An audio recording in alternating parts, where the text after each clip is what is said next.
betapa sangat sulitnya, sangat sulit medan yang ada di sini. Sangat berat, membelah belantara.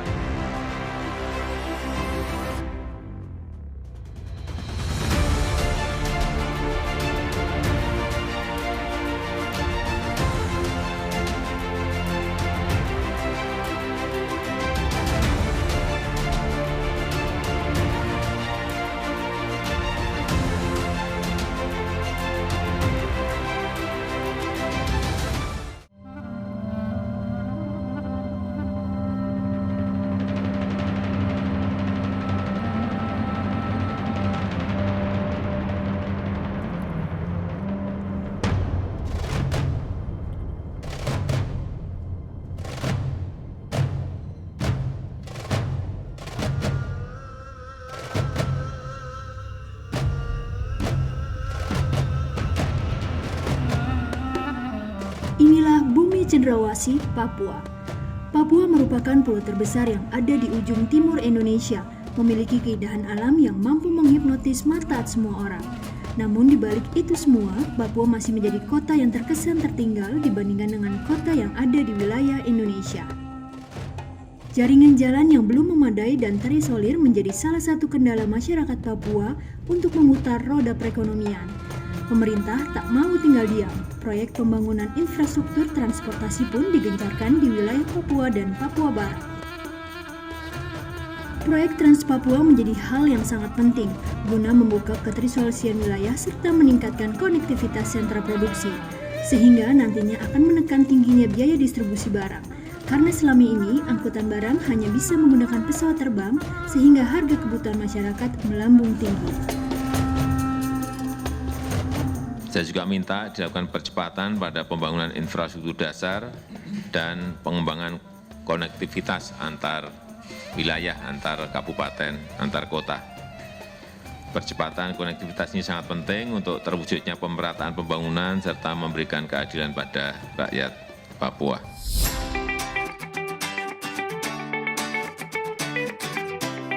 Proyek pembangunan Trans Papua sudah berlangsung sejak pemerintahan B.J. Habibie. Namun proyek ini masif, dan di era Jokowi proyek ini terus dikebut untuk memenuhi target.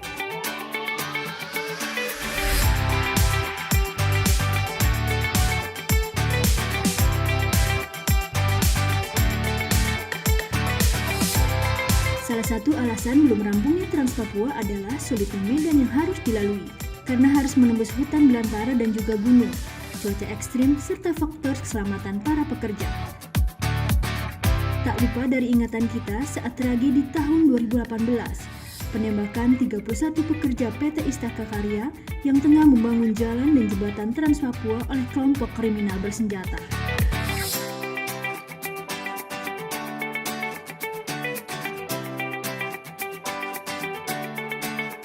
Namun hal itu tak menghentikan langkah Kementerian PUPR dan Zenit TNI AD untuk terus membangun proyek Trans Papua.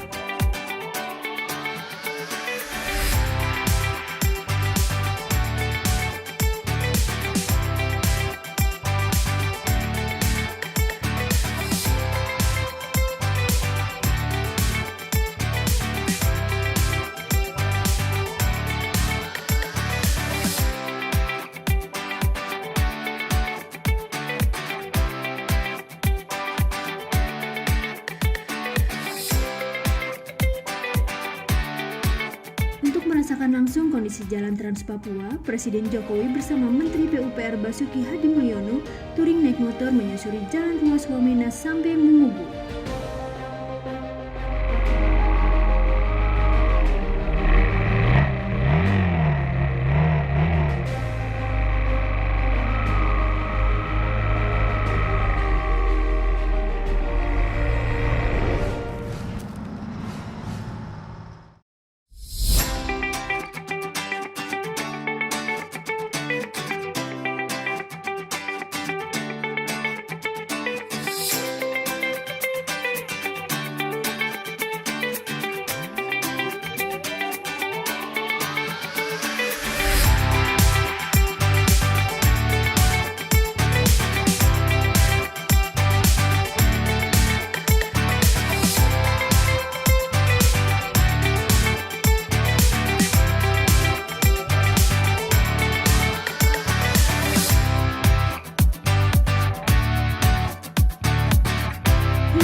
infrastruktur Trans Papua masih berlangsung. Kita semua berharap Trans Papua dapat tersambung seluruhnya.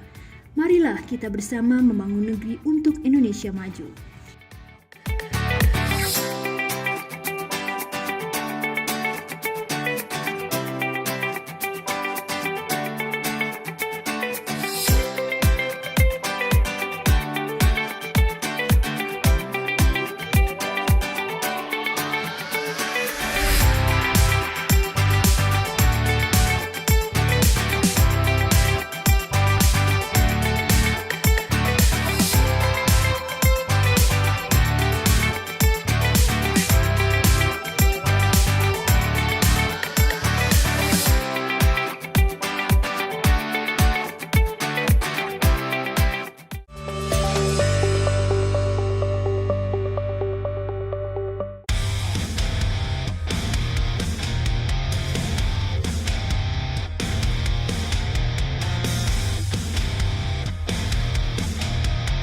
Kita memiliki sebuah kemampuan besar dalam memproduksi produk-produk yang mempunyai kualitas yang baik, harga kompetitif, karena itulah daya saing Indonesia.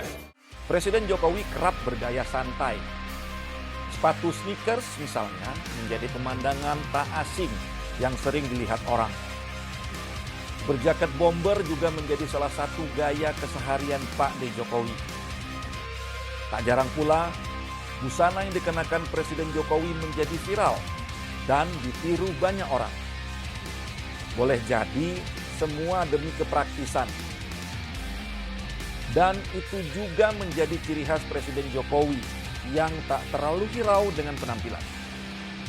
Bagi Pak D. Jokowi, yang penting adalah kerja, kerja, dan kerja. Mau tahu lebih jauh tentang gaya santuy Pak D. Jokowi? Saksikan program Pojok Presiden dalam episode Gaya Santuy Presiden Jokowi, hanya di PUPR TV.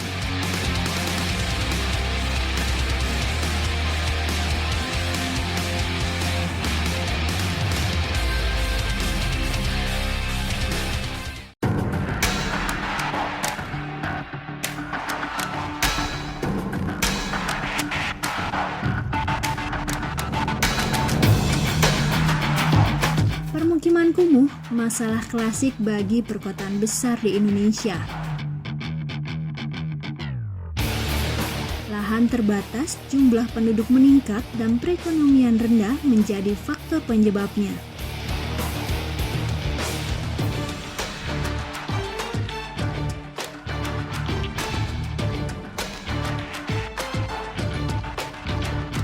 Masyarakat tak mampu berbenah meningkatkan taraf kualitas hidupnya. Jika hal ini dibiarkan dapat menimbulkan dampak yang merugikan, adanya sumber penyakit hingga tata guna lahan yang tidak teratur.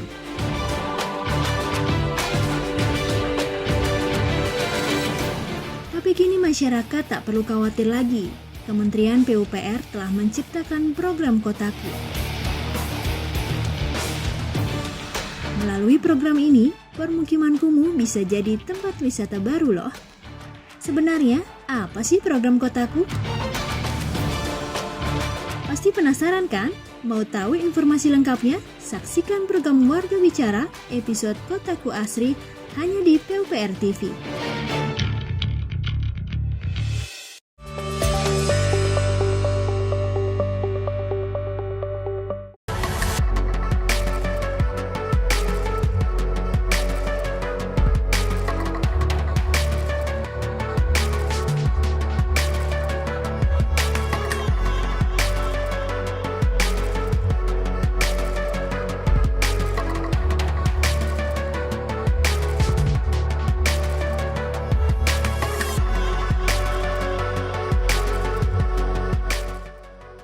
Ini kayak mimpi lah ya.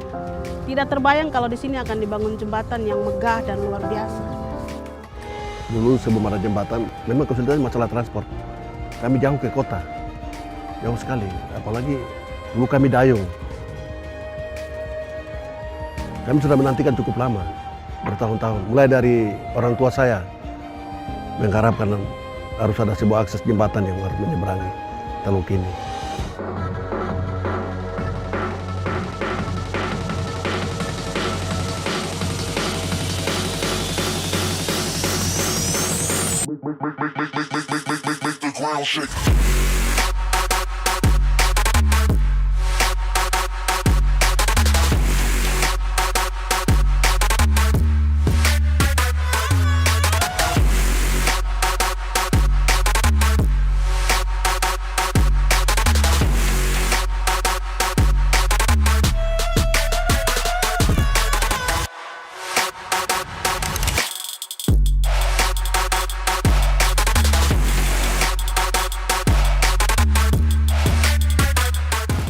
Jembatan Yotefa telah menjadi ikon baru Provinsi Papua dan salah satu bukti komitmen Presiden Jokowi dalam pembangunan infrastruktur di Indonesia bagian timur. Keberadaan jembatan sangatlah bermanfaat karena dapat memperpendek jarak dan waktu tempuh dari Kota Jayapura ke distrik Muara Tami, serta ke pos lintas batas negara Skau daerah perbatasan Indonesia dan Papua Nugini.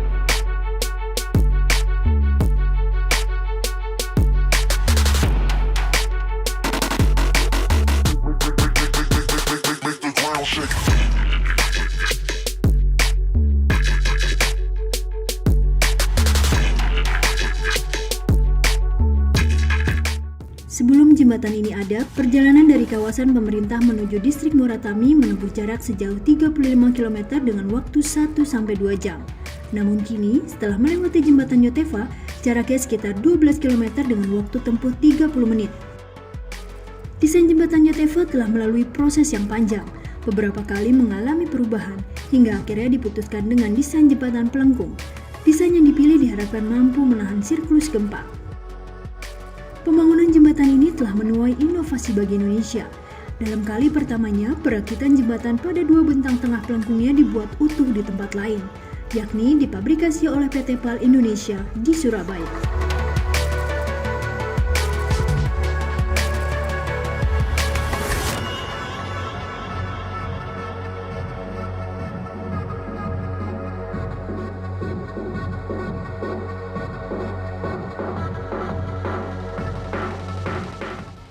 Metode pelaksanaan, di mana metode pelaksanaannya yang seperti semula adalah merupakan pembangunan segmen per segmen, tetapi kita menggunakan metode pembangunan di dua tempat. Alasan yang menjadi pertimbangan, kondisi di Jayapura, kita mengetahui bahwa di Jayapura ini sering intensitas gempanya sering terjadi, sehingga dengan menggunakan metode yang seperti biasa, yaitu pembangunan pilon sementara, itu akan berisiko ketika terjadi gempa.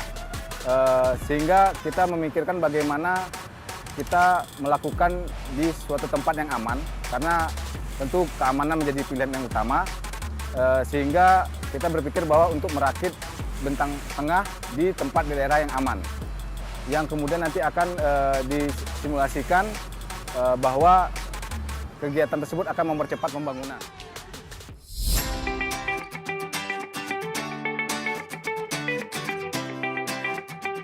Selesai dilakukan perakitan, kedua bentang jembatan yang masing-masing seberat 2.000 ton ini dikirim ke Jayapura menggunakan kapal laut dengan menempuh perjalanan sejauh 3.200 km. Atas inovasi itulah jembatan Yotefa menorehkan prestasi dengan mendapatkan dua penghargaan MURI, yaitu pengiriman rangka baja pelengkung bagian tengah secara utuh dengan jarak jauh dan pengangkatan rangka baja jembatan dalam keadaan utuh terpanjang. Tantangan selanjutnya adalah pemasangan kedua pelengkung serta komponen jembatan di tengah arus teluk yang kencang. Pembangunan jembatan Yotefa merupakan hasil kerjasama antara pemerintahan pusat, Kementerian PUPR, pemerintahan Provinsi Papua, dan pemerintahan Kota Jayapura. Kementerian PUPR berperan dalam pembangunan dan pemasangan bentang utama jembatan. Konstruksi jembatan pendekat Sisi Hamadi Holtekam sepanjang 93 meter dan jalan pendekat jembatan Sisi Hamadi Holtekam sepanjang 9.950 meter. Sementara itu, pemerintah Provinsi Papua berperan dalam pembangunan jembatan pendekat Sisi Holtekam sebanyak 840 meter. Sedangkan pemerintah Kota Jayapura berkontribusi dalam pembangunan jalan pendekat Sisi Hamadi sebanyak 320 meter. Akhirnya, dalam kurun waktu 3 tahun sejak tahun 2015, jembatan Yotefa selesai pengerjaannya dengan menelan biaya pembangunan sebesar 1,8 triliun rupiah. Tepat pada peringatan Hari Sumpah Pemuda tanggal 28 Oktober 2019 lalu, jembatan yang berdiri megah di atas Teluk Yotefa ini diresmikan oleh Presiden Jokowi. Jembatan ini juga menjadi tonggak sejarah di tanah Papua, bukan hanya simbol penting yang menyatukan kita sebagai bangsa, sebagai saudara sebangsa dan setanah air, tapi juga simbol pentingnya sumpah kemajuan untuk membangun tanah Papua.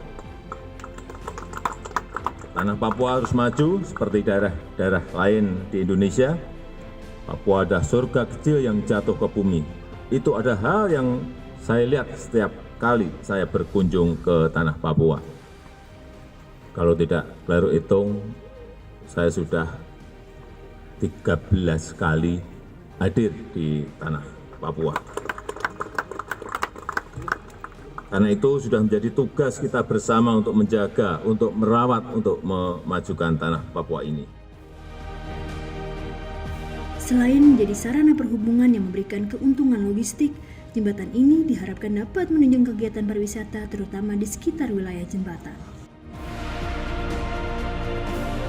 Program yang luar biasa untuk kami di kampung ini, dan saya berterima kasih untuk pemerintah sudah dibangun jembatan merah yang begitu megah untuk kami di Papua, membantu akses kami dalam kegiatan hari-hari sebagai ibu rumah tangga. Ya ke pasar, belanja jualan, ketemu keluarga yang di kota. Kita sudah tidak lagi lewat laut, tapi kita lewat jembatan. Rasanya bahagia sekali.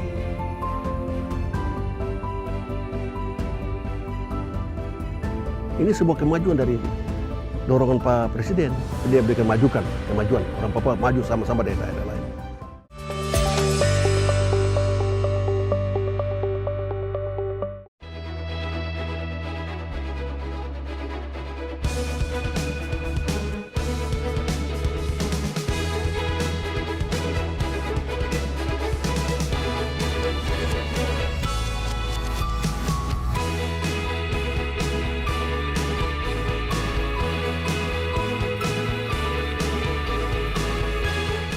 Kementerian PUPR mendapat amanah membangun infrastruktur di tanah air. Sejumlah infrastruktur monumental berhasil dibangun kementerian ini. Menteri Basuki Hadi Mulyono harus kerja keras memastikan pembangunan infrastruktur berjalan lancar. Pak Bas sudah membuktikannya pada periode pertama menjadi Menteri PUPR. Maka tak salah jika Presiden Jokowi kembali menunjuk Pak Bas memimpin Kementerian PUPR. Apa saja infrastruktur monumental yang berhasil dibangun Pak Bas dan jajarannya? Saksikan program Pojok Menteri dalam episode 6 karya monumental Kementerian PUPR. Hanya di PUPR TV.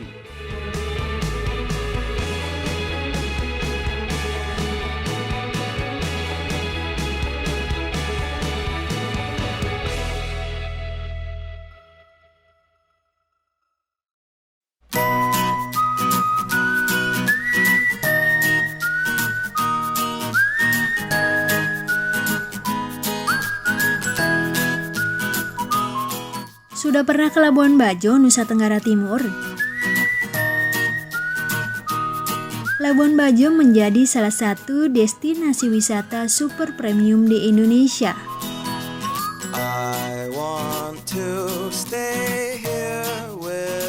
Berlibur di Labuan Bajo dapat merasakan sensasi traveling yang lengkap, mulai dari wisata bahari, wisata budaya, sampai melihat hewan dari zaman purbakala. Presiden Jokowi pun menyempatkan diri naik kapal pinisi, menikmati indahnya Labuan Bajo. Karena pesonanya, Labuan Bajo dipilih menjadi tuan rumah KTT G20 dan ASEAN Summit 2023. Kini Presiden Jokowi tengah bersiap diri melakukan pembenahan di berbagai lini. Nah, kira-kira infrastruktur apa saja yang dilakukan Presiden Jokowi untuk membangun Labuan Bajo menjadi Bali baru? Saksikan selengkapnya di program Pojok Presiden episode Wajah Baru Labuan Bajo, hanya di PUPR TV.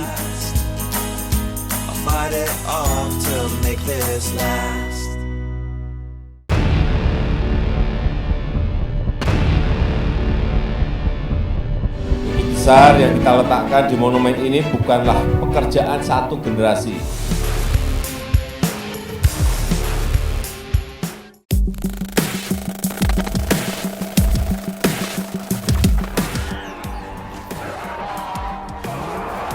Tahu pasukan superhero rekaan Marvel di Avengers?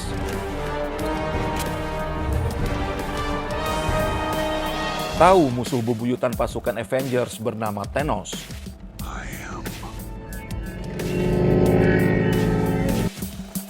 Film besutan Marvel Studio ini begitu fenomenal, merajai film box office dunia. Rupanya Presiden Jokowi pun tertarik dengan Avengers. Pak D. Jokowi menyebut, dunia kini sedang menghadapi perang ekonomi berkepanjangan dan tak berbatas, alias Infinity War. Presiden Jokowi pun menganggap musuh besar dunia sekarang adalah Thanos. Dan ternyata, markas pasukan Avengers juga ada di Indonesia. Di manakah letaknya?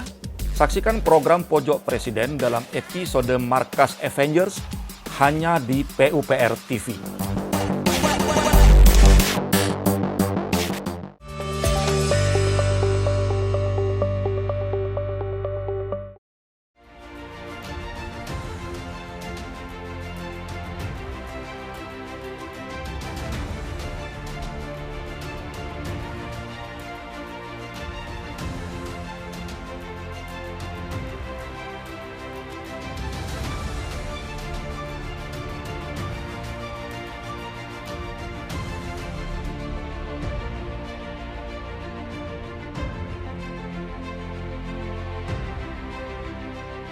Pos lintas batas negara kini telah berdiri megah. Nawacita Presiden Jokowi untuk membangun Indonesia dari pinggiran dalam kerangka negara kesatuan sudah terrealisasi.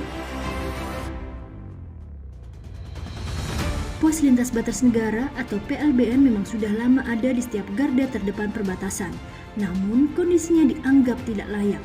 Oleh karena itu, Kementerian Pekerjaan Umum dan Perumahan Rakyat lewat Direktorat Jenderal Cipta Karya membangun infrastruktur PLBN di sejumlah wilayah Indonesia. Diketahui, Kementerian PUPR telah menyelesaikan pembangunan 7 PLBN terpadu, 3 PLBN di Provinsi Kalimantan Barat, ada PLBN Entikong, PLBN Badau, dan PLBN Aruk. 3 PLBN di Provinsi Nusa Tenggara Timur ada PLBN Mountain, PLBN Muantamasin, dan PLBN Mini. Dan di Provinsi Papua ada PLBN Skau yang berada di Distrik Muratami, Kota Jayapura. PLBN Skau berdiri megah dengan desain arsitektur yang mengadaptasi bentuk bangunan kasur matakwa serta dilengkapi dengan berbagai ornamen budaya lokal.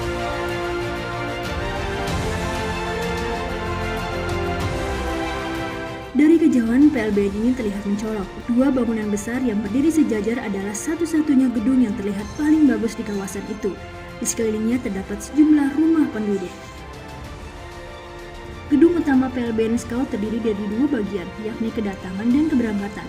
Dalam gedung tersebut terdapat layanan keimigrasian dan bea cukai, serta beberapa ruang pendukung lainnya seperti ruang rapat, klinik, gudang sita, dan lainnya.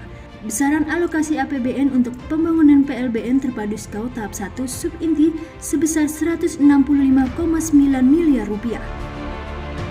Dengan dibangunnya PLBN Skau diharapkan pelayanan di batas negara semakin membaik dan diperketat, sehingga tidak terjadi lagi penyelundupan barang-barang ilegal yang dulu marak kerap terjadi di pintu perbatasan.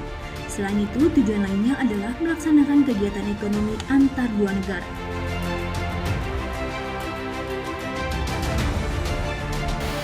Kawasan yang akan kita bangun seluas 3.600 meter persegi diperuntukkan rencananya untuk 400 kios. Namun tadi Pak Presiden di dalam kunjungan melihat gambar telah memerintahkan untuk ditambah besar untuk warga setempat di Skau ini sehingga bisa menempatkan dagangannya di pasar tersebut. Hal tersebut juga dipertegas oleh Presiden Jokowi pada pidatonya saat peresmian PLBN Skau 2017 silam. Presiden Jokowi berharap adanya PLBN Skau bisa meningkatkan potensi warga Papua untuk bisa menghasilkan produk dalam negeri yang bernilai tinggi.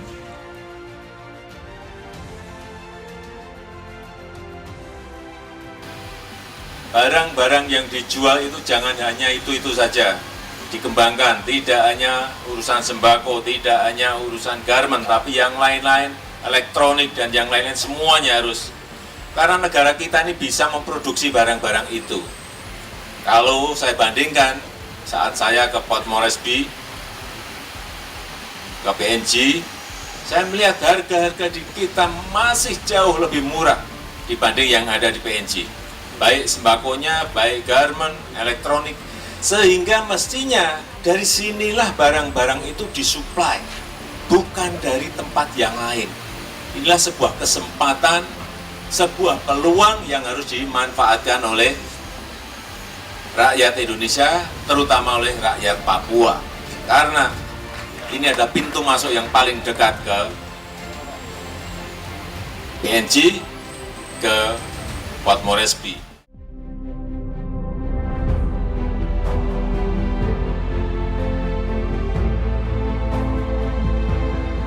Akses menuju PLBN Scout tidaklah sulit. Dengan melewati jembatan Yotefa hanya memakan waktu 30 menit dari kota Jayapura ke distrik Muara Tami. Karena kemudahan inilah banyak warga masyarakat yang mengunjungi PLBN ini untuk sekedar menghabiskan waktu melihat keelokan bangunan PLBN Scout.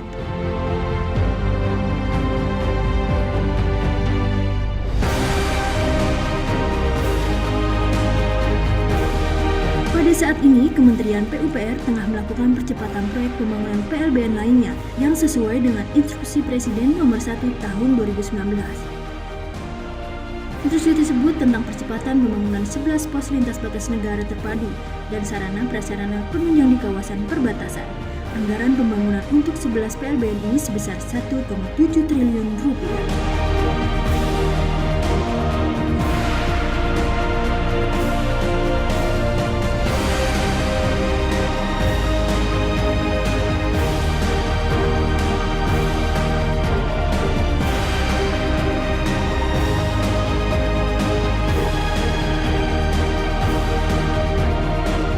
PLBN ini tak hanya menjadi beranda depan kebanggaan bangsa Indonesia, namun menjaga pertahanan keamanan sekaligus sebagai pusat pertumbuhan ekonomi baru di wilayah perbatasan Indonesia.